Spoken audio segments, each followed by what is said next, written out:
салом, як хабар. соли ҷорӣ дар маркази миллии тестӣ қариб 100 000 довталабон сабти ном шуданд, аммо аз ин шумора танҳо 87 000 нафар ба имтиҳонот омаданд.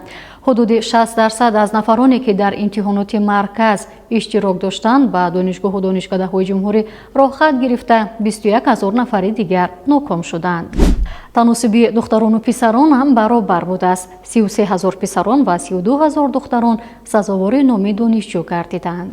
нақшаи қабули донишҷӯён дар донишгоҳи тиббии Тоҷикистон ва донишгоҳи тиббии Хатлон 100%, аммо дар донишкадаҳои саноату хизматрасонӣ ва инноватсионӣ мутаносибан 18-16% иҷро шудааст.